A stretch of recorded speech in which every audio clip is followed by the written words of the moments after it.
And then I'm going to look at your page. Yeah, that's a good idea.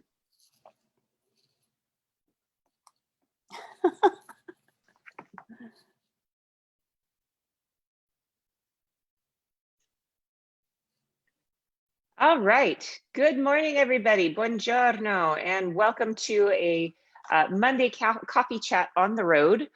Today, I am live for you from a warmer climate, Phoenix, Arizona. It is about 115 degrees at 10 o'clock in the morning. I was wanting some warmer weather, and I did in fact find it, which has been great. I'm actually here in Phoenix visiting one of my friends I've been friends with for longer than just about anybody. And so the kids and I are having a little adventure, which I've been writing about a bit this week. This week on Coffee Chat, we are joined by one of my very favorite friends, my friend Trish Feaster, or the Travelphile. Good morning, Trish. Good morning, Sarah, and good morning, everybody out there. Hey, adventurers. So where are you joining us from today? I am joining you from my lovely office in Poway, California, which is a city in the county of San Diego, where today we are reaching temperatures of, I think, 93. So we're close. We're almost reaching Phoenix. Wow, that's, well, I think we hit 119 on the way down into Phoenix the other day. So that's brutal. I think you're in good shape. Yeah. Well, actually, as compared to Thailand or to Cambodia or Vietnam, where you and I usually are traveling, it's actually pretty manageable. Yeah. So it's all relative. It's so cliche to say, you know, it's not the heat, it's the humidity. So, I mean, it makes such a difference. You can be in 89 degrees and it's full 100% humidity and I'm hating it. And if it's 110 and it's just dry, like, all right, this is manageable. Yeah, it's totally doable. So what have you been up to? We are both tour guides without a job. What I should be, let's see, right now, I should probably be in Florence, I guess. Where would you be right now if things were normal? Now, actually, we'd probably be crossing in Florence right now, or I'd be right behind you in Venice or just ahead of you in Rome or somewhere in the environs. Although, actually, no, this year I was supposed to be doing a bunch of family tours. So I could have been anywhere from London to Paris, to the Burgundy region of France, to Switzerland, to the Cinque Terre or Florence. So somewhere you and I would have found each other, I'm sure. Yeah, I would have been doing family tours this summer as well. So, oh well, instead we're doing the family tour of Arizona and Nevada, which is, the family is only me and Nico and Luca, but that's okay. So what have you been doing to keep yourself occupied during this time? Getting married, you know, that kind of stuff. Only. Well, we were supposed to get married in April, and that was, you know, we knew that the COVID stuff was hitting in March. The schools shut down, so we were already quarantined, but we thought we were going to be able to get away with having a wedding in a park and have a small group of friends join. But sadly, there was some complications because some people in the party had respiratory issues, and we certainly did not want to put them in any kind of jeopardy, even if we were outdoors or whatever. So we decided to postpone the wedding, you know, as long as we could, seeing, you know, how far could we push this, what's going to open up. We had no idea. But then our marriage license was about to expire. So in California, or at least in San Diego County, you get your marriage license, it's valid for 90 days. And then after that, of course, you can reapply, but we didn't want to have to jump through all of the hoops to do that. So we kind of just set a firm deadline and said, this is when it's going to happen. Whoever can make it, you guys show up. We'd love for our bridesmaids and our best men to be there along with Mike's kids. And that's what we got. And we had a wedding in our house. We Zoomed it. And the weird thing, though, is that we don't even know who showed up to the Zoom. We didn't see the chat. We didn't see anything because of the way that we had to face our iPads. And this was the most heartbreaking part of this, right? So we had 2 iPads set up from 2 different angles. And then we had a third iPad that was set up from a central angle that was not on the Zoom, but just doing a straight video and audio. The main iPad that was hosting the Zoom was shooting the angle, but somehow it did not record that screen. So we didn't see who was there. We didn't get any of the chats, none of it. The second iPad recorded, and it was recording what the main screen was showing, but there was absolutely no sound. And then the middle one was a weird angle with people crossing and doing all kinds of weird stuff, and it was just there to have it as general documentation.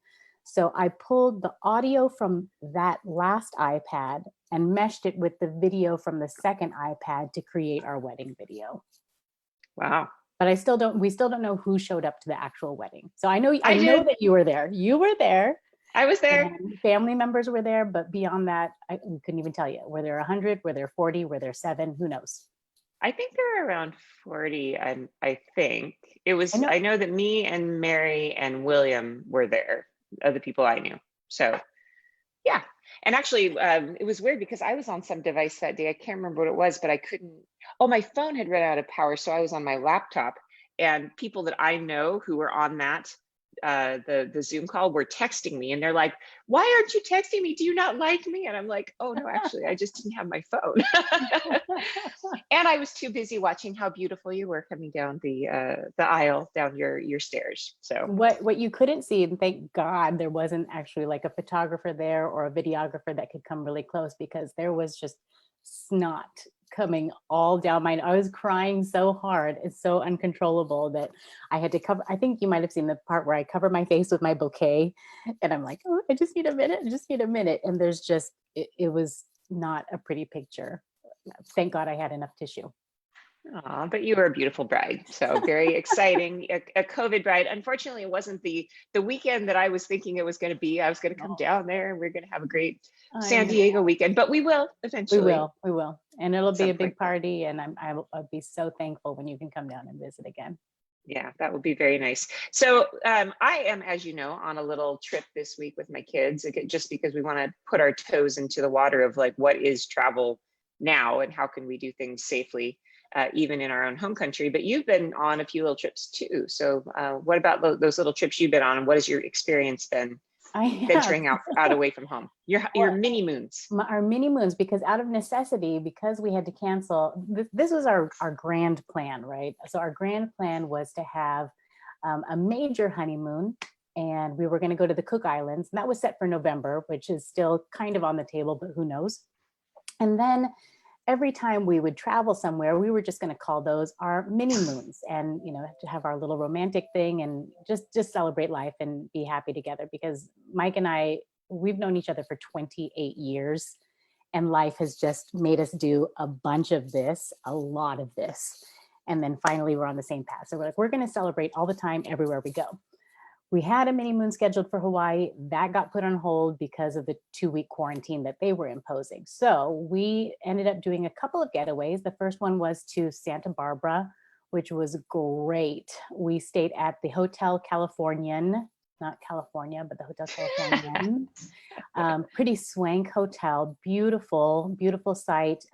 They've got great amenities, including a rooftop terrace that has multiple levels with a huge, gigantic pool and 360 degree views of Santa Barbara. And the best thing, no one was there. So we had essentially the entire place to ourselves. Everything was open, more or less. We walked down to the beach. We got a lot of really great exercise going on. We biked. The hotel had free bike loaning program. And so we did that. We walked a lot. We went down the main drag, which is State Street. And for me, one of the most fascinating things to see was how they were dealing with COVID-19 and the restrictions. And, this was a couple of weeks ago, so things might have changed, but at least when we were there, I know that the municipal government had really wanted to make sure that businesses were not losing out on their opportunities. They really wanted to drive the economy. So rather than forcing them to stay shut simply because they couldn't dine inside, what they did is they shut down State Street. So they pedestrianized something like 9 entire blocks so that all of the restaurants could then have outdoor seating. And what they did is, in very quick time, they constructed outdoor terraces. So wooden patio terraces for nearly all of the restaurants along State Street.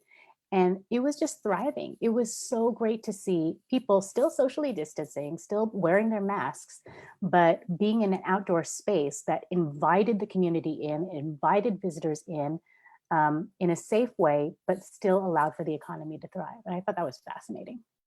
And I wonder when things like that happen, if that's going to be a permanent change. Now that we're discovering better ways to live, is this something that's going to continue? Well, I think for at least the foreseeable future, whatever that means, because what can we foresee at this point? But Sure. it's going to have to be for a while. I mean, if we want to be smart, if we want to be safe, and maybe take lessons from what other countries have done, we do need to be smarter about this. And the thing about living in a society, in a community, and whatever that is, we all have to make sacrifices. And I firmly believe that. You do that within your own household, right? The kids can't just run around and do whatever it is that they please. It's anarchy. They have to abide by rules and guidelines, and Oh, that's what really? makes I didn't know well. that. It's what makes the household run. I mean, like mom, dad, okay, you got to do what you got to do, and you're earning the money and you're providing. You provide these things to the kids. Kids, you got to step up to the plate. You got to do your stuff too. And we do that in the society. Sometimes, and I know people might disagree with that, might fervently disagree with that, but if it's for the greater good, I think in a lot of cases, it's a very brief sacrifice that we have to make in the grand scope of things. And it's a small sacrifice. We think back to wartime. You think back to World War II era. If you think back to Vietnam and people being conscripted and having to fight in a war, yeah, that's a completely different level of thinking than you having to wear a mask because it's inconvenient. Yeah.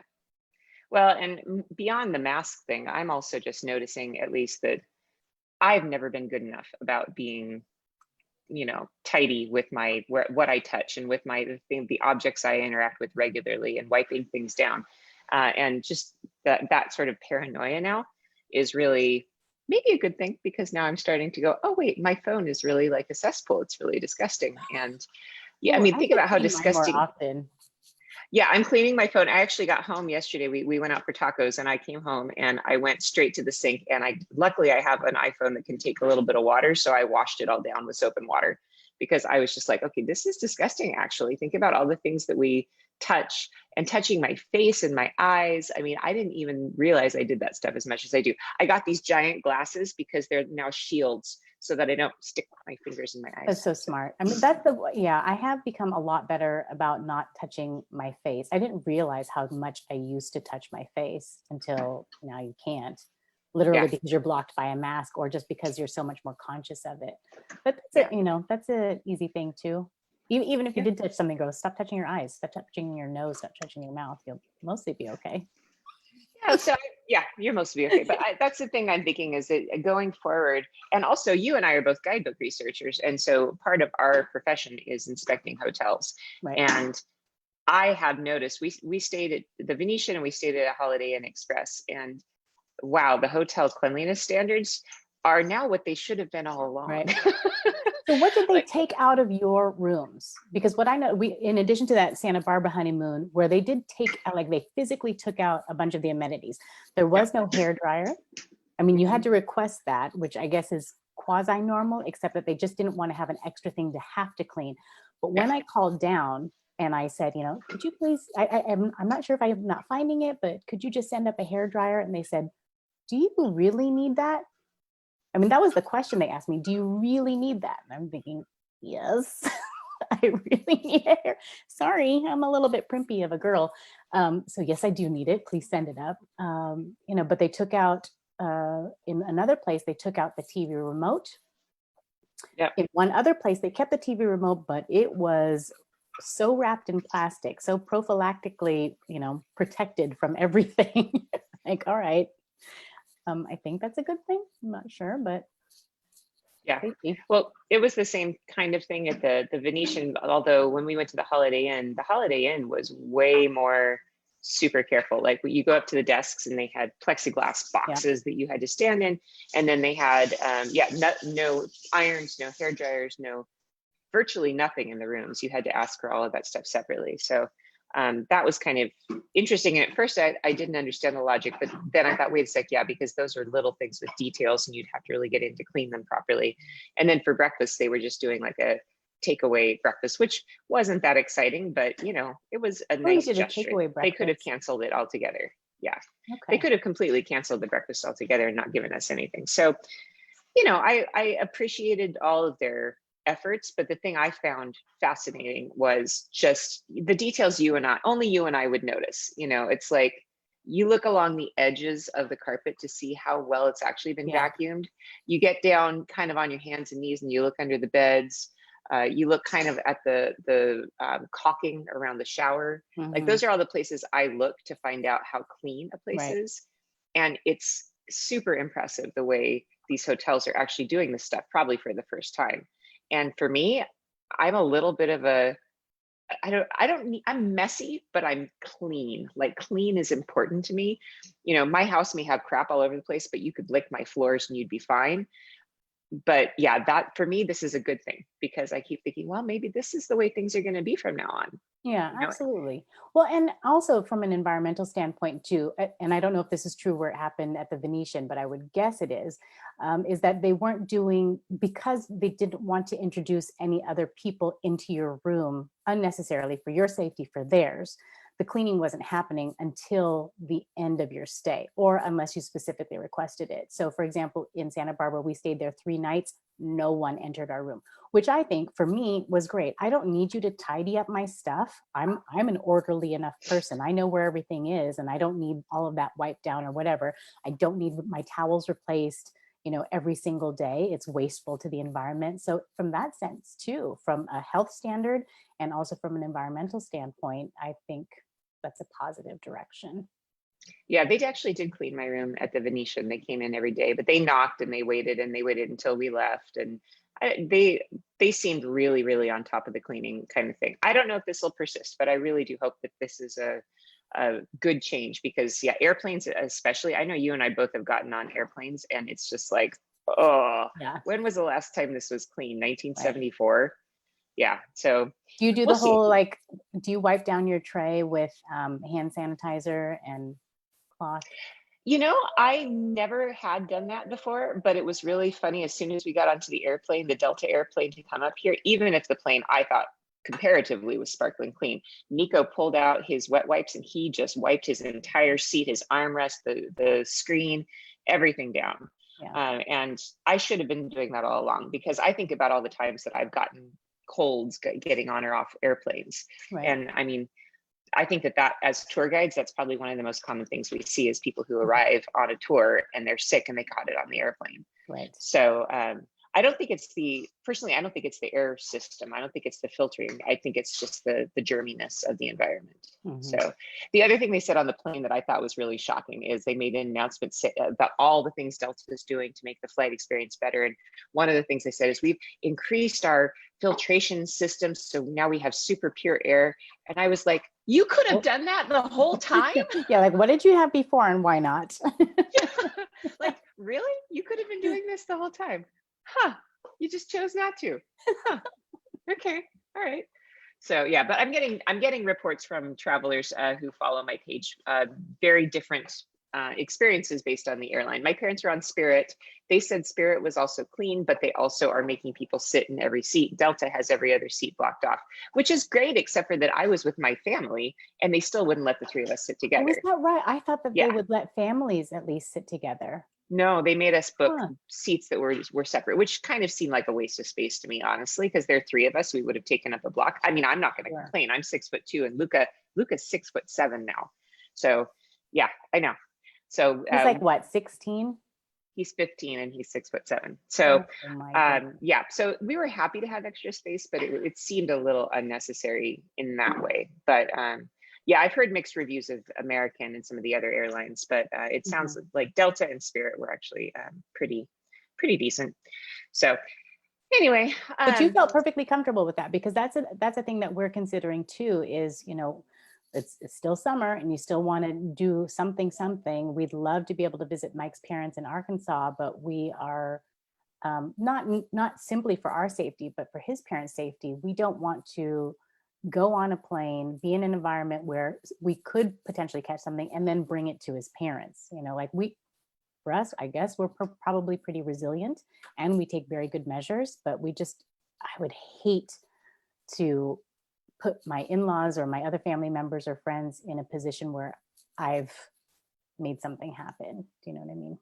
Oh, I would absolutely agree. And actually, I don't know that I would have come on this trip, except for that my dad, who has a lot of health issues, decided to go to Las Vegas. And I was like, okay, I guess I'm going to have to go too, to make sure that you're okay. So that's really was the impetus of this trip, just keeping an eye on my parents, because they were going to go to Las Vegas, whether I liked it or not. Man, I love your parents' spirit. I just love them.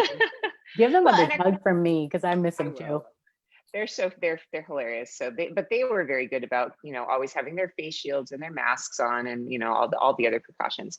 And the thing that are they using the plastic face shields?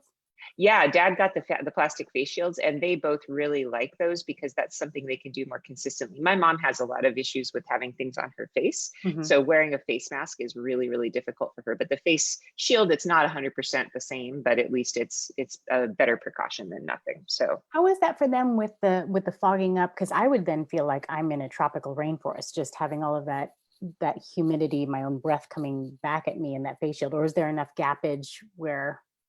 They seem to be fine with it, actually. And I don't know, they both thought that those were great. My dad was wearing a mask and he was wearing a shield. My mom was just wearing the face shield, but yeah, they seemed perfectly comfortable with it. I personally don't care for that because, yeah, I feel it gets fogged up, especially with glasses and stuff. It doesn't really work. But yeah, and just kind of thinking about the different kind of masks, I'm used to it now. That's the thing, is I hadn't forced myself to go outside all the time. I'm just like, oh, I don't want to deal with that. I'm never going to leave my house. But now that I'm out in the world and I've gotten used to always having a mask in my pocket and having fresh ones in my purse, it really actually is not a big deal. Yeah. So you get used to it, which leads me to another question. What have you been doing with your time now that you're not tour guiding? So what I've been doing with my time is, you know me, I cannot sit still. I would go insane. So I took up a new hobby thanks to my mother-in-law. She bought me a beautiful sewing machine for Christmas. And so I took the opportunity to start making some masks. I have some fashionable, stylish masks that are actually pretty awesome. They're triple layer, 100% cotton. And honestly, this is no joke. They are the most comfortable you will find. Do you have one around? Can I see? I do. Oh man, can I run to the other room? Is that like too, that's horrible. It's really quick. I'll grab it. Yeah, actually, no, I have them right here. Hang on. I can sing a song for everybody while you're gone. La, la, la. Oh, there you go. Okay, I'm back. So you saved everybody having to listen to me sing to them. I'm actually getting, I'm actually processing a bunch for shipping right now. So these sizes are I have extra small, small, and small in this set, but this is, for example, one of them. Oh, really cute. Yeah. Reversible fabrics. Reversible fabrics, all kinds of fun stuff.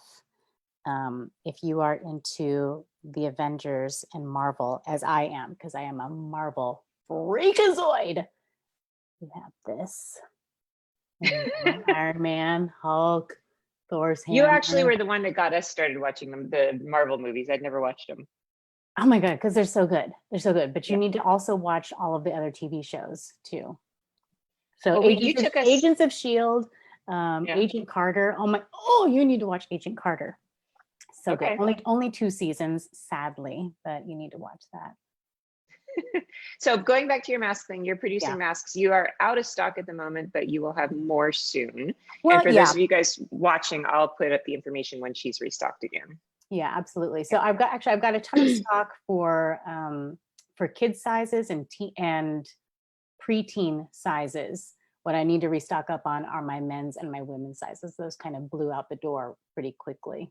But I've got a lot, and I've got a bunch of new designs that are coming in pattern wise. And yeah, so I've been doing a bunch of that. Got my Etsy shop all set up and having a good time. I feel it's nice to feel productive. There's a little bit of sadness, I'm sure, with you and a lot of our colleagues about not being able to do what we love. And not just that I love travel, but I love teaching. And as a guide, you and I both know it's all about that, right? It's not just point at this and here you are and take you to a nice place and there you go. It's about being able to engage with the culture and learn about it, and in turn learn about yourself via your travels, via the people that you connect with. And I miss that desperately. I really, really, really do. I miss, just as much as I miss teaching in the classroom, I miss my teaching career, and was able to transition into a career as a guide. And then now, since that's on hold, I got to channel my energy somewhere else. And if that means making fun things and helping people be safe, then yay, there's a good thing. Yeah, well, that's a nice thing about being a tour guide, is that to do this job well, you have to be talented in so many different ways and have so many different things you can do, that most of us have something we can kind of pivot to a little bit. I haven't decided what that thing for me is yet. I guess cooking and writing cookbooks that's gonna be the thing I do. You should totally do that. Yeah, I'm thinking about it, now that this is lasting longer than I thought. So one of the things on my mind this week, because I'm starting to get people emailing requests for what's going on in 2021. That's a thing that both you and I have been talking about and thinking about. And I've been wanting to put out my tour schedule for 2021, and it'll be hopefully a very packed tour schedule. But, it's hard to know when the right time to put that stuff out there is, and how do we go about that? So what are your thoughts about how you're going to go about planning your offerings, the Travelphile tours you're going to offer next year? Do what you tell me to do. Am I always the one who has to tell No, people? I just like that, because here I was thinking about this early before we actually, from yesterday when we were talking about this, because full disclosure, we chit chat before we actually have the coffee chat, right? So I've been thinking about it and thinking about how my brain works and why I do certain things. So I'm a very creative person. I've got tons of ideas. I mean, I can give you a whole list of like amazing ideas. And I'm also very good at just knuckle down and do the job, right? Like just get it done. Where my gappage is, where I kind of dip down in terms of my strengths, is the creating the procedural part, right? So like you are very good at, okay, this is what you got to do, this, and I will do that. You tell me do series 1 through 10, I will do it, and I will do it 100% every single time. And I can give you all of these ideas, but then you take that idea for me and then you help shape it, and then I can execute it. We're a good team. We are a good team. Yeah. And we're both kind of, I remember that thing we did at the Rick Steves conference one year where they told you what your personality was, and we both were considered popcorn brains. I know. Different ideas. Yeah, definitely. Yeah. So I think that probably the best thing, I guess, I keep trying to figure out what is the best way to approach next year. And I think at a certain point, it's just going to be, we're going to have to go for it, put stuff on, throw stuff out on the calendar, see what people want to sign up for, and try to make everything work. Because do you want to give a little preview? What are you thinking of? Oh, for me or for you? Both. Well, a little bit of both. Okay, for me, Andrew is watching right now, and so he's going to be happy to hear me talk about this. But Andrew and I are working on Southern Italy itineraries, but we love this idea of trust me, where we don't tell people the full itinerary. We just tell them the region they're going to go to. Trust me. Trust me. Yeah. So that's one thing we want to do. We want to have it just be trust me. And I think we're going to do Puglia. We're going to try it there. Alfredo and I are working on an idea of doing a week or 10 days in Naples off the beaten path, because people think Naples is scary. So I'd like to demystify Naples, and having Alfredo, who's such a doll, along with me would be great. I should definitely head down to Sicily. I'll do some things in Sicily next year for sure. I've been wanting to try out a Village Sicily itinerary, which is like a sequel to the Rick Steves Sicily tour. So it'd be all different stuff, and probably a 8 to 10 day tour of just, Sicily stuff that you haven't done yet. And then, I don't know, I was thinking about maybe doing maybe something with Virginie, doing the France thing with Virginie. And I was talking to Fatima about doing something based at her house in Portugal. Nice. So yeah, so I have a lot of stuff out there. I'm coming on those tours. Yeah, I know, it would be, and you and I, were thinking about doing something at Stevens in Switzerland, which we definitely could do. So who wants to come with us? Come on. Y'all want to. It'll be a blast. Nobody wants to, because we're no fun. We're just so boring. Can you imagine? I know you and I in the Swiss Alps. Oh my gosh. I know. It'd be So super boring. What would we do? We would just sit and look at cows all day. I know. Yeah, what else are you going to do there? So yeah, I would like to do a thing in Switzerland probably too, but definitely next year with Reed, I'm going to do 2 Moroccos for sure. And we still have Patagonia and Peru on the list, and those are earlier in the season. And then New Zealand for the very beginning of the year. So I've got a lot of stuff. It sounds like more than it is because they're going to be short, you know. Is it that sounds really, really packed? Yeah, but they're all going to be, but in a good way. Yeah, they're not going to be like 2-week-long tours. They're all going to be smaller things. And then Roberto Betti, of course, he and I are talking about the Tuscany thing. And that's probably the first thing I'm going to put out there is the staycation at Roberto's house in Tuscany. So man, you've got a lot going on. Yeah, I just need to actually put it down on my website. Now that I've got my fancy new computer, I can actually do the things I've been needing to do and get it out. So what do you want to do? What are your dreams for next year? So in theory, this is initially what was supposed to happen. So Thailand was supposed to happen in February. That sadly will not. I doubt that would ever happen unless all of a sudden people were like, yes, let's go. But that's probably tabled. So then in the spring, likely what I'll end up doing is partnering with our colleague, Mark Seymour, and doing 2 tours in Great Britain. So I would do a Cotswolds tour, 10 days, and then I would do a Welsh tour, 10 days with him as well. In the fall, I'm looking at doing Peru with Imprint and Reed. And then 2022, eventually Morocco tour and Egypt tour with Jordan and Israel, and then whatever else comes up. So for 2021, it's a little bit light. I want to do a ton more things. As you mentioned, maybe doing some kind of retreat with you in Switzerland, maybe doing something in France. I kind of want to put the feelers out and see where people want to go, where people feel comfortable.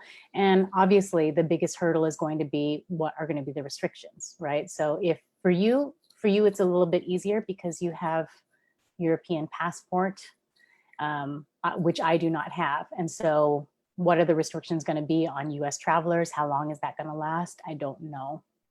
So I need to be a little bit realistic about that, but I'm optimistic. I'm really, really hoping that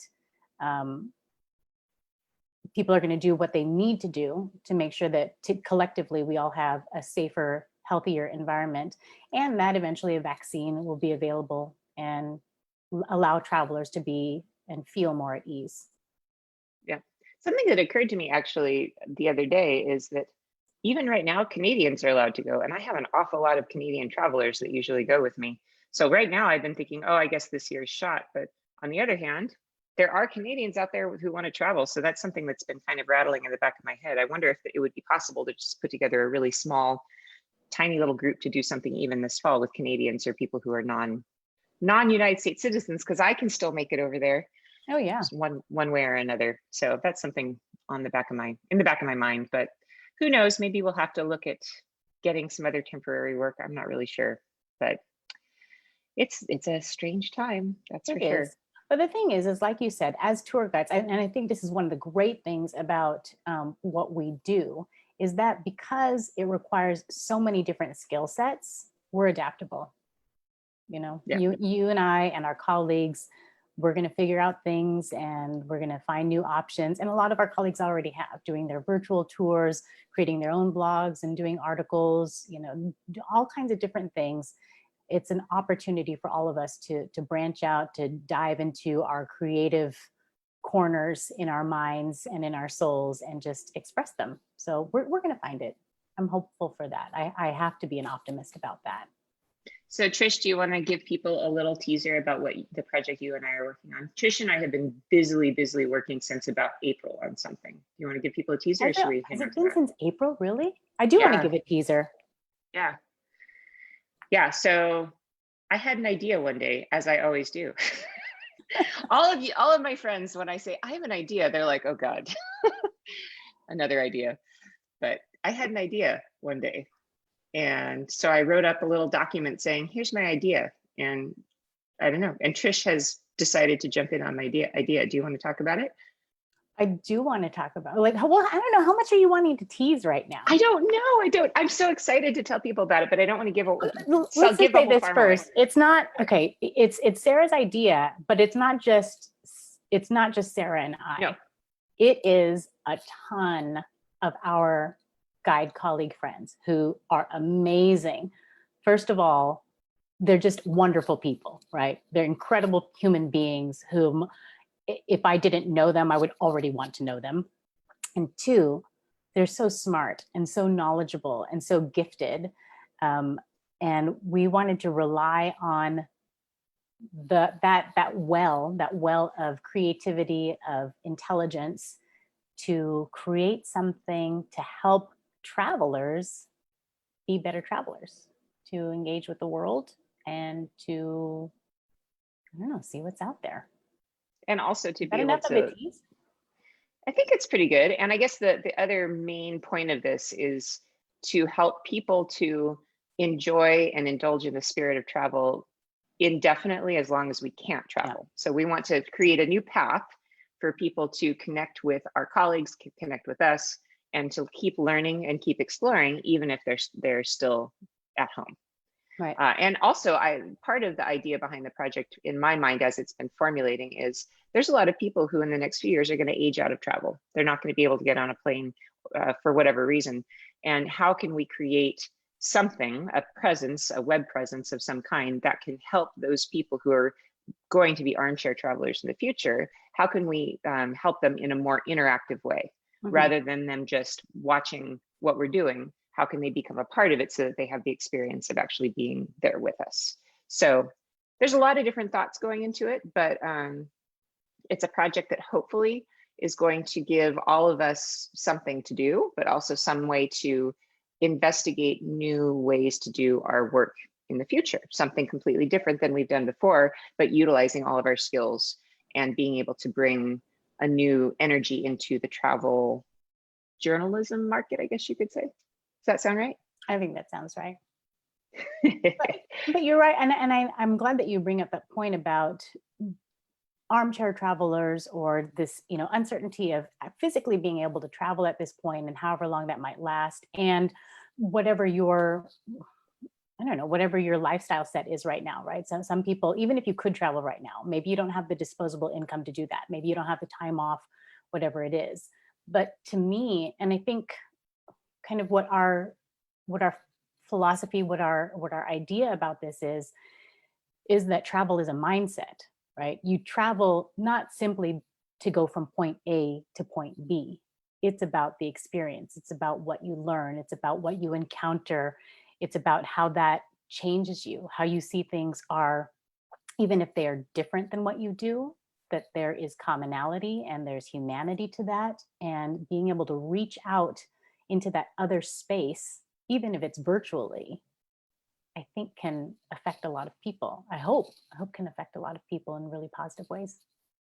Yeah, and I think the other piece of it is I've been contacted by a lot of people asking how they can help me, how can they help the, Rick Steves colleagues who are tour guides who have no income right now and no support. And so this was an idea also based on the concept that I wanted to create something, utilizing all of you lovely people who follow me, to figure out a way to create a mode for people to support us and take care of us, and interact with us, and how can we enrich your lives and all of that kind of stuff. So I think it's a cool thing, and I'm really excited about all the people who are involved, because this coffee chat thing is another thing that got me kind of walking down this path. How many amazing friends do we have? We have all these people. They're just my friends, so I don't think about it, but we know so many fascinating people.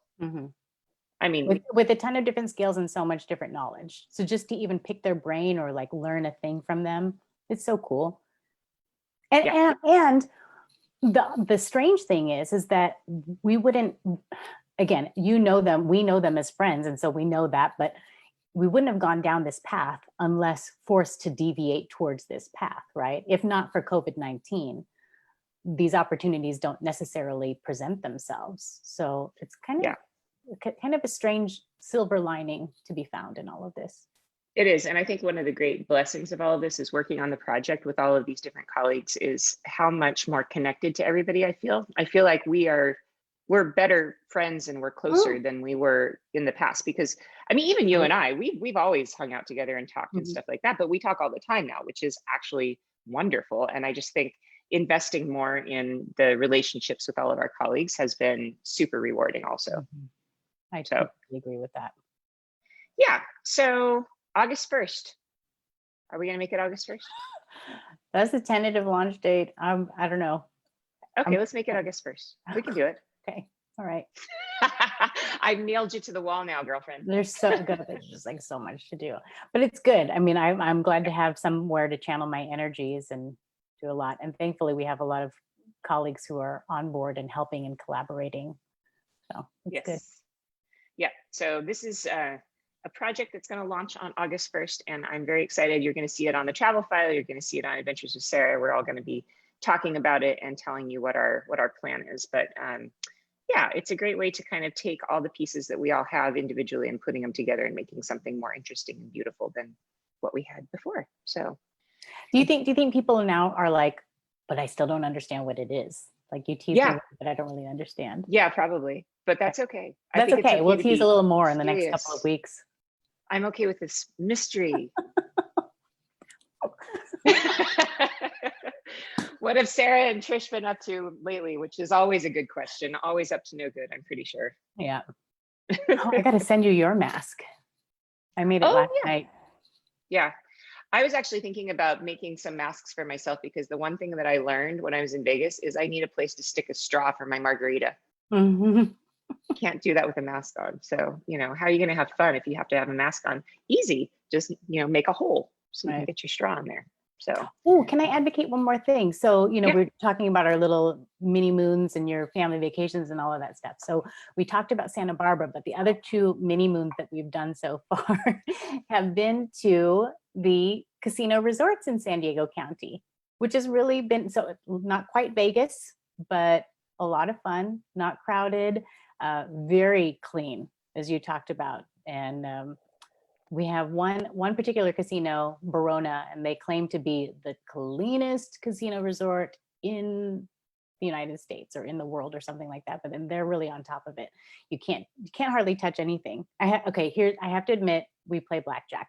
So at the blackjack tables, you can't touch your cards, you can't touch your chips. And so you just tell the dealer how much you want to bet, this much. And if you change it, you do all that. But the dealer has gloves on, they've got their mask, everybody has their mask, you're socially distanced, no more than 3 people at a table, and you don't touch anything. You just kind of watch the game happen. And you tell them, I want this, hit, stay, whatever. And then you just let it move along. But in terms of the hotels at those resorts, fantastic. And then we stayed, at Verona. Oh my gosh, because the hotels are so empty, you get really your choice of where you want to stay in the hotel. And we got a fantastic view over the little man-made lake that they've created. And it's just stunning. And to watch the sunset behind the mountains and then with the lake in front of you, it's just glorious. And on that one, it didn't cost us anything, which was really nice. Well, and that's the same with the Venetian. They just sent my dad 3 nights that are in a suite. So a lot of these places are so desperate to get people in that, yeah, the deals are pretty incredible. So they comped us our room service too. I didn't even know that was a thing. I know. I'm like, we didn't know that was going to happen. I would have ordered more, but we had a pretty nice dinner. We went to go check out and say, you know, we got to settle our bill. And they're like, oh no, we took care of that for you. Like, all right, don't ask questions, just walk away, sign and walk away. Dang, wow, that works out really well. Thanks, Cheapest Verona. honeymoon ever. Wow. We love you very much. Huh. Well, I'm gonna have to come down there and visit you in San Diego, and you'll have to take me out there. Totally. We're gonna mask it up and hit the town. I didn't get to gamble actually even a dime. I didn't gamble a dime in Las Vegas because my dad was very determined to go out and gamble. So I was with my kids most of the time. And then when I was ready to go and gamble, my dad was tired, and because he had been up for almost 24 hours straight. Oh my God. Your dad is a machine. Oh my gosh. Yeah. Yeah. My mom and dad Vegas is their place. Yeah. So that's fine. That's cool. I was just there to support them, so it was fine. But Did you guys get to do any of the other stuff, like go to the Neon Museum again? we didn't go to the Neon Museum. Which everybody, and- if you haven't gone yet, and Sarah has talked about this, and I think I've mentioned it on my blog, and I have actually a newer post that's going to go up about that. But it is essentially where the old antique neon signs from Las Vegas, from the 50s, from the 70s, those that are now no longer functioning, or those hotels have closed down, they've taken those actual signage and created a museum, an outdoor museum where you can walk through and be right next to those really cool old signs. which is cool. I went a year and a half ago with my parents in December, and I absolutely loved it. And they have docents there that can tell you about it. But for me, because my family vacations were always to Las Vegas when I was a kid, it was very nostalgic, you know, to see like my grandmother's favorite place was the Silver Slipper, which was this tiny, tiny little casino. And they have the actual Silver Slipper, which was very cool to go and see for me. So I love that. We were going to go to the National Atomic Museum, but they sold out of tickets too fast and I didn't get them. So instead we decided to go out to Red Rocks because I had a car. So we drove out to the Red Rocks National Park, which was lovely. You drive all the way out there. It's about a half-hour drive from central Las Vegas. And then you pay $15 and you do a driving loop around this beautiful landscape. So that was cool. Yeah, that was lovely. And that's something, you know, I've been to Las Vegas a gazillion times and I'd never thought to do that. And there were lots of other great suggestions from followers as to that we could do. So we mostly spent our time. Yeah, you definitely should. There's a bunch of different natural areas you can drive out to if you have a car. I've never had a car there before, so that was really fun. And actually, it was really great having a car because none of the hotels are charging for parking right now. What? So yeah, parking's all free. It's all open and there's nobody there. So you can park right next to the door. Oh my gosh.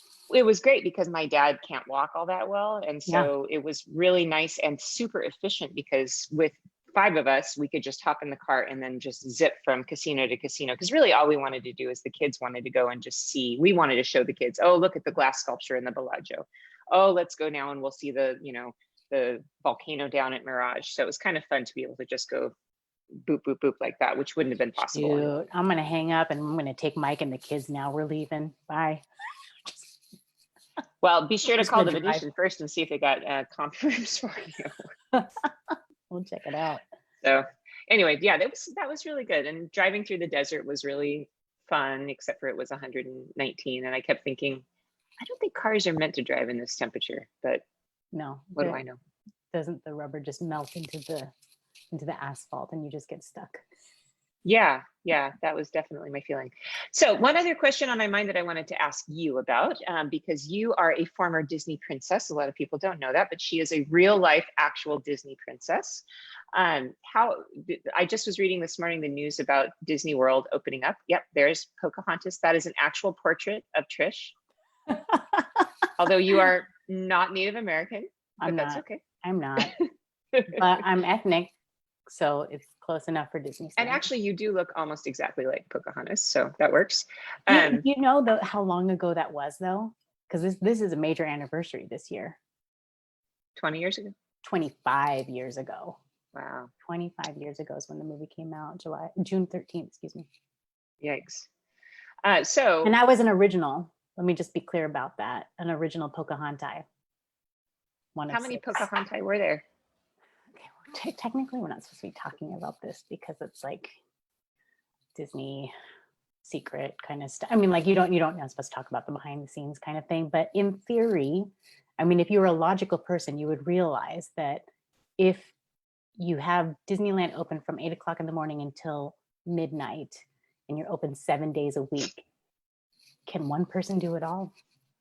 Really, can one? No.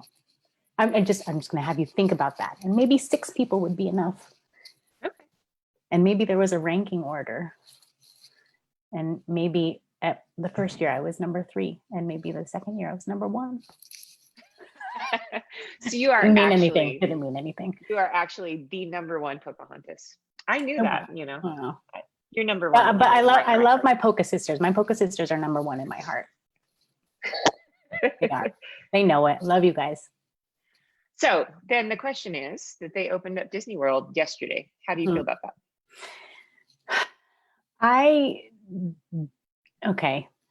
There's so many ways that I could answer that question, Sarah, because I love Disneyland and I would love to be able, and Disney World, and I would love to be able to be back there and go visit and all of that stuff. If they've taken their measures seriously, which they will have, right? It's a huge company. They're not going to want to screw this up at all. The problem is that what a company does, what an organization does versus the people who patronize that company are two very different things. And so it's not simply a matter of, does this business follow safe practices? It's, do the people that are going there abide by those standards and regulations? And I would say in an amusement park, you're probably not as conscious of following those things for many, many people. Certainly there are going to be people who are very diligent about that. You know, they're social distancing, they're wearing their mask, they're doing what it is they're supposed to be doing. But, you know, as somebody who has worked there and somebody who frequents there, at least the Disneyland park, quite a bit, I've seen very strange behavior, you know, pre-COVID, certainly, but I don't know. I don't know how to answer that diplomatically enough to not offend. No, that was very diplomatic. Honest about that. That was very diplomatic. And, you know, for me, I'd look at it and I would love to go to Disneyland, of course, but yeah, I don't think that this country in general has gotten on the same page yet. No. And I think it's coming. I mean, I've been actually super impressed by, you know, I'd heard everybody said, oh, Arizona is a garbage fire and you're going to go down there and nobody wears masks and everybody's got COVID and all that. That's not what I'm seeing. I'm seeing every place we've gone, they have strict regulations for wearing masks. People respect it, you know, at what I've seen so far. So I think that people are getting on the same page eventually. And I think it is important that we eventually, at least for now, learn to live with the situation as it is. Would I take that risk? Probably not, but you know, that's yeah, I'm not ready to do that. And not just for me, but the people within my circle, right? So my immediate family, my extended family, my friends, if I encounter them and I've done something or I put myself in a situation that can then be transmitted to them, I just don't want to do that. I'm not ready to do that. And I'm perfectly okay right now making the adaptation and staying closer to home, not doing the travel that I used to do or whatever, and then just being smarter about it. So if you can wait. Although we did have this conversation the other day too, right? So the advantage of going when it is safe and being among the first to go completely changes your experience, right? So to have the fewer crowds, to be there, especially, and this is true, like even post-terrorism events, right?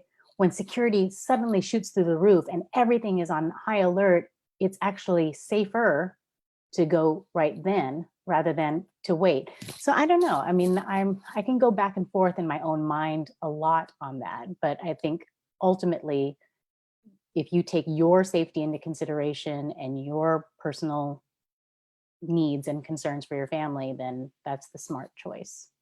Yeah, I would say people who, I mean, I understand and I would kind of agree with the idea that the more widespread travel should wait until there is a vaccine or at least a cure of some kind, something like that. But once there is something in place like that, the people who are going to be the most adventurous to get on the road first are going to be the ones who are going to enjoy a unique travel experience. Mm-hmm.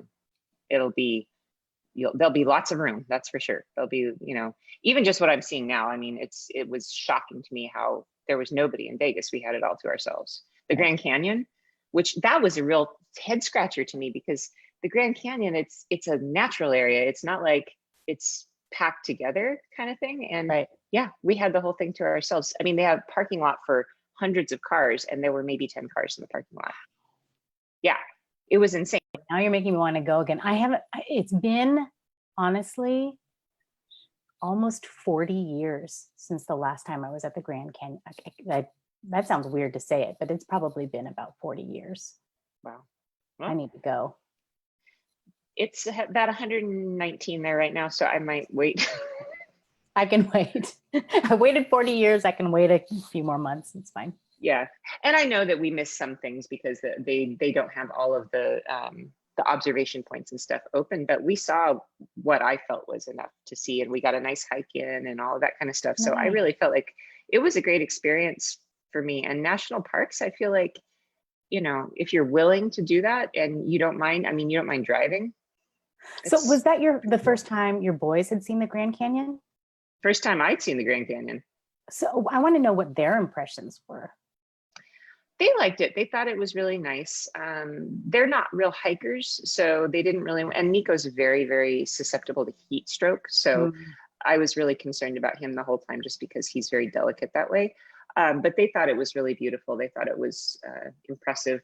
Although the other thing that they kept remarking on was all of the idiot Instagrammers, because they basically have these large kind of points, like outcroppings of rocks that are sheer on either side. And you just would see one after another, these people in their 20s scramble out there to get the exact same Instagram shot, the exact same one, all of them posing the same way. And it just was so dangerous that the whole time we were just like waiting for somebody to fall into the canyon. So that was definitely an impression that we all took away from that, was that there are a lot of really stupid Instagrammers. And maybe COVID will be the death of Instagram culture. Could be. That might not be a terrible thing. Literal? No, didn't say that. But you sound like a bad person. But am I wrong? Did somebody not fall last week? Yeah. And died, right? A woman Yeah. fell and died at the Grand Canyon last week. Yep. Yeah. Is it really worth it, you guys? No, it's not. Yeah. I'm telling you, it's not. Well, it's just stupid too, because you can get beautiful shots everywhere, but everybody wants to have that same picture of themselves. And so it's so cliche anyway. So anyway, I think that I should come up with an opposite Instagram, like taking pictures of like dumpsters and, you know, just things that are not that sexy, just because somebody's got to do something different. It can't all be people like, you know, that you standing there by yourself with your hand reaching behind your back, you know, at the Grand Canyon. It's also tacky. I think I want to start, now that you're talking about that, I want to start an Instagram page in addition to all the other things that I've got, right? In addition to the website and all the social media for Travelphile and the movable feaster. I think that you and I can tag team a page or an Instagram page and call it Out of Focus. And then just do selfies that are like this close to your eyeballs, but then the background has the landscape or whatever. I like that. like just mess up the picture and be like, oh, that's a great idea. Or where you just look really terrible. Yeah. But it's focusing beyond you, because the point is, focus on not you, focus on the thing you're, oh, I like that. The other one that I really like is Instagram. I need to like account. Take that one right now. Yeah, there's one that I've submitted to before called Pictures of People Taking Pictures. Oh my God. I love that. Follow that. Yeah, it's a great, and actually they let people submit. So I've had some of my submissions put onto that one because I love that one. It's so funny, people pictures that. And there's an Italian one called Turista, which is basically like taking pictures of not the most elegant travelers and quoting them. Yikes. It's kind of cringy, but it's very, very funny. So, you know, dark humor. Anyway. Oh, so many ideas, Trish. Well, as you guys can see, but no, we're not done. Are we done yet? You can't be done. I brought all my little travel hooties and we didn't even talk. Oh, okay, go. We've got we've talked for an hour, but you can keep talking. I'm good. Go. Just random stuff. So as we were trying to figure out what we were going to talk about today, I just grabbed a bunch of things from my travel bag and I wanted to show you some stuff that I always travel with, right? So the first one, and this is one of my favorite discoveries. I don't know if you know this about me, Sarah, but I have really weird skin issues that pop up because I am heat sensitive. When I was in college, my best friend and I went on a boat trip to Mexico with my parents, and we both fell asleep in the sun for 3 hours. So on one side, I did not turn red, I turned purple. I mean, like actually purple, and really just damaged myself. So ever since then, I've had sun sensitivity. If I'm out in the sun longer than 15, 20 minutes, I start to get not just sunburnt, but I get a rash, and then all kinds of weird stuff happens. And so heat, humidity, and sun are my issues. And I always have trouble with deodorant because of all the weird ingredients, the chemicals, whatever is in there. So I found this. I don't know if you can see that. Yep. Lumi. For deodorant. underarms and private parts. Well, I don't use it on my private parts. I'm going to be honest with you about that, as whatever, that just goes a really weird direction. But for underarms, and you'll notice that it's not in a traditional deodorant container, although they do have that. So what it is, it's a cream-based thing, and you just take a little like pea-sized drop and then put it where you need to put it. But when I travel, what I do is, because it's cream size and I don't need to take this entire thing, right? You know, you and I are both about packing as efficiently and smartly as we can. So I just take these little containers, and this size container, and using only a pea-sized drop of that deodorant every single day will last me for 8 to 9 weeks. Wow. And this is all I need to bring, right? So I don't need to bring the deodorant stick, even that travel size deodorant stick, much, much smaller than that. And that lasts me that whole trip. Some of my followers have suggested also using contact lens cases for that stuff. Yes, that is a smart idea as well. And then because I'm so sun sensitive, again, just very small containers. That's my portable sunscreen container, so you can tell size wise. And this, for an 8-week trip, I fill it no higher than halfway. So that's maybe like 0.25 ounces or less than that. And then that gets me through the entire trip. So I don't need to bring a big gigantic thing, but this is the brand that I use. And all of the stuff that I'm showing you, I get on Amazon. And this is How is that enough? Because I go through that much just laying in the sun once. I don't know. It is though. Okay, cool. So there you go. And then what other fun stuff do I have in here? My favorite Carmex. Just love the smell.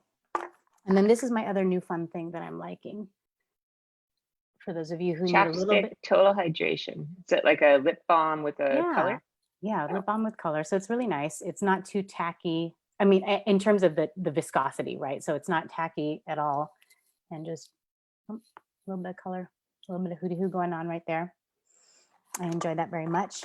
And then I have to give Trish some credit, by the way, you guys, because Trish has actually helped me up my cosmetics game. She was helping me with a few things like eyebrows and things like that. So she knows way more than me. That. So weird that's literally the thing that I pulled out of here. So again, Wonder Twins, that's why. Wonder Twin powers activate. Full disclosure, I have my mom's eyebrows, which is to say I don't have any, because hers are so sparse and virtually non-existent, and mine have always been like that. So I did get microblading done. I don't know if you know that, but I got microblading done. Yeah, you told me. But I do like to fill in, and so this is the coolest brush for filling in, and it's from, if you can see that, I don't know if you can see that, Anastasia. Oh, okay. Anastasia, and they have a really cool kind of eyebrow pomade. And again, I take it out of the original container and I put it in my own little travel size things. So very little amount, and that just goes right in my kit. Using a paint pot, that's a cute idea. Yeah, I do that for all of my stuff. Paint pots for my moisturizer, for my eye cream, for my whatever this is, my primer, all kinds of little things, just keeping it tiny. And then the other thing, and you and I think have talked about this before, is like, what do you do with your hair and stuff? I never bring a hair dryer because most hotels are going to have those. I don't ever worry about that. Or I wash it at night and I just let it air dry. But I will not travel without my flat iron. So this is a 1-inch. At home, I mean, when I'm at home, I also have a 2-inch, but this is my travel one that I take. It is a full size one. It's a 1-inch blade, but this I can do, obviously straighten my hair, but then I can also curl it. So that always goes in my suitcase. I think you were the one who turned me on to a flat iron when my hair was super long, and I loved it. Actually, I found a little micro one that I was taking that was really nice to kind of give my hair some body. So I don't know with this length, I should try it. Maybe I'll come down and you can Yeah. teach me how to do on shorter hair. Oh, So, totally. Maybe that yeah. can be a thing. We can just do some like hair videos or whatever. Well, actually, as we're talking, I'm just realizing, you know, what would be really fun is to do travel beauty tutorials, because you are so good at doing that stuff. You always look like $1,000,000 when you travel. And I don't typically wear a lot of makeup. I'm not really super like makeup-y, but you're really good at it. So yeah, maybe we should do Well, that. Do a little thank you. travel makeup tutorial. Interesting idea. Yeah. One of the things I got done last year was I had my eyebrows curled and dyed and lifted, which I never had done. Eyelashes? You can have your eyelashes dyed. No, but you said eyebrows.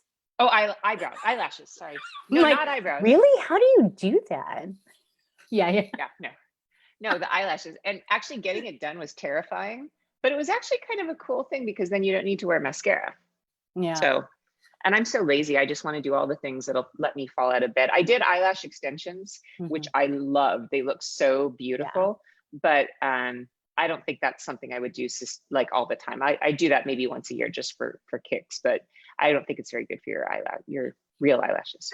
And I'm fortunate that I have my dad's eyelashes. And so like, you know, they're not as thick and bountiful as they used to be when I was younger, you know, like when I was in my teens, it was just like, without having to wear any makeup at all. But they're still long enough where I can put on a little bit of mascara and they're pretty banging.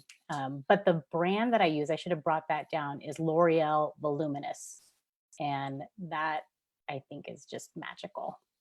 So that's I'll have to try that one. L'Oreal Voluminous in the gold tube. All right, girlfriend, I think we've got an idea. I think we need to do a travel makeup section of our new enterprise or videos for our YouTubes. I'm not sure, but I think that's a really good idea. Showing Let's people do it. Travel beauty. All right, honey, we got to get going because we've been online for a long time, but I hope all of you guys out there have really enjoyed our chat. Of course, Trish and I always like chatting. So you just get a little peek as to what we do like almost every day. We just kind of shoot the breeze and talk about whatever. So, but again, that date is, what is our launch date for our big project? August 1st. August 1st. And it's not just Trish and I, it is a collaboration of a whole bunch of really incredibly talented people, and they will all be able to tell you about that themselves as well. And once we get it rolling, everybody's going to express and talk about it in their own different way, which is going to be fun. And other than that, I'm hoping to come and see you in San Diego one of these days very soon. I can't wait. Yeah, me too. All right, everybody. Thanks for joining us again for another Monday Coffee Chat. This week, I don't know what I'm doing because I'm still down in Arizona. I'll be home later this week, and I'll do definitely some cooking projects. And I don't know what our Lunch and Learn for Friday is going to be yet. So it may be an art-related thing. We'll just wait and see. But as always, there'll be something fun every day happening on Adventures with Sarah. So stay cool, everybody, and enjoy your summertime at home. And bye, Trish. I will talk to you probably later today. Ciao, my love. Take care. Love you. Bye. Bye.